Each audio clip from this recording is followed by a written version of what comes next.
Assalamualaikum warahmatullahi wabarakatuh. Nama saya Mahdafika Haura Putri, NIM 4304025011, kelas 1C, Prodi Psikologi Islam.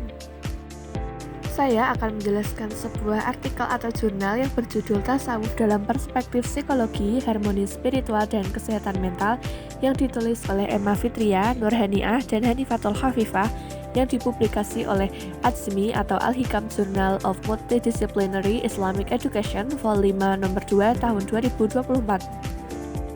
Artikel ini mengeksplorasi hubungan antara tasawuf sebagai cabang spiritualitas Islam dan psikologi modern.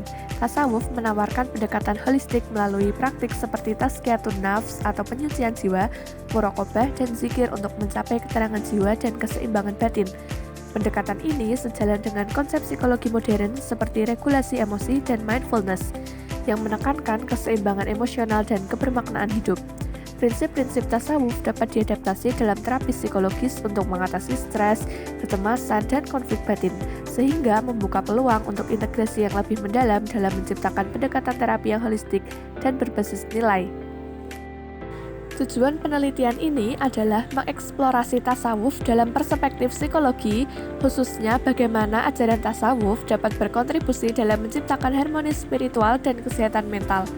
Harapannya adalah menemukan jembatan antara tradisi spiritual Islam dan ilmu pengetahuan modern untuk menjawab tantangan kesehatan mental di era kontemporer. Lalu untuk metode penelitiannya, studi ini menggunakan metode kajian literatur atau library research. Sumber data utamanya adalah literatur berupa buku dan artikel yang berhubungan dengan tasawuf dan ilmu psikologis. Analisis data menggunakan pendekatan konten analisis untuk mengevaluasi dan menganalisis isi literatur secara mendalam.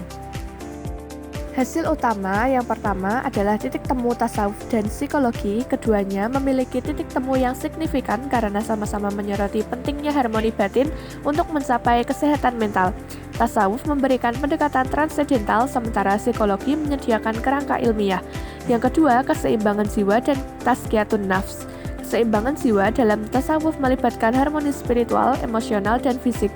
Prinsip penyucian jiwa relevan dengan teori psikologi modern, khususnya regulasi emosi dan praktik mindfulness. Yang ketiga, ridho atau kerelaan dan acceptance. Konsep ridho dalam tasawuf sejalan dengan teori kebahagiaan dalam psikologi positif yang menekankan pentingnya acceptance atau penerimaan dan gratitude atau rasa syukur. Yang keempat, zikir dan meditasi.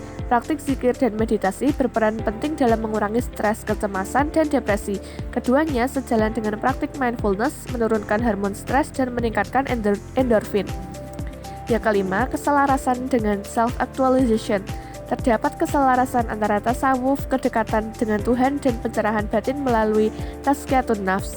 Dengan konsep self-actualization atau aktualisasi diri, Maslow atau pencapaian potensi penuh diri, keduanya mendorong pencarian makna hidup dan ketenangan batin. Dan yang terakhir adalah praktik terapi berbasis tasawuf. Prinsip tasawuf dapat diintegrasikan dalam terapi melalui praktik seperti meditasi zikir, muhasabah, latihan sabar dan tawakal, journaling spiritual, dan konseling dengan hikmah Al-Quran dan hadis. Selanjutnya, kelebihan dan kelemahan yang ditemukan. Kelebihannya adalah relevansi dan aktual. Artikel ini menyajikan topik yang sangat relevan, yaitu integrasi spiritualitas atau tasawuf dalam mengatasi tantangan kesehatan mental yang semakin kompleks di era modern. Yang kedua, pendekatan holistik menawarkan perspektif terapi yang holistik dengan menjembatani dimensi spiritual Islam dan ilmu psikologi modern. Yang ketiga, kajian komprehensif menjelaskan keselarasan antara konsep inti tasawuf, yaitu berupa tazkiyatun nafs, ridho, dzikir, dengan teori psikologi modern berupa regulasi emosi, mindfulness, self-actualization, acceptance secara terperinci. Yang terakhir, aplikasi praktis memberikan contoh-contoh praktis tentang bagaimana prinsip tasawuf dapat diterapkan dalam konteks terapi psikologis berupa meditasi zikir, muhasabah, dan yang lainnya. Lalu kelemahannya berupa metode kajian literatur. Karena hanya menggunakan metode kajian literatur, artikel ini belum menyajikan data empiris atau penelitian lapangan yang mengukur efektivitas praktik tasawuf secara langsung, sehingga implementasi klinisnya masih memerlukan kerangka ilmiah yang lebih terstruktur. Lalu yang terakhir adalah tantangan penerjemahan konsep.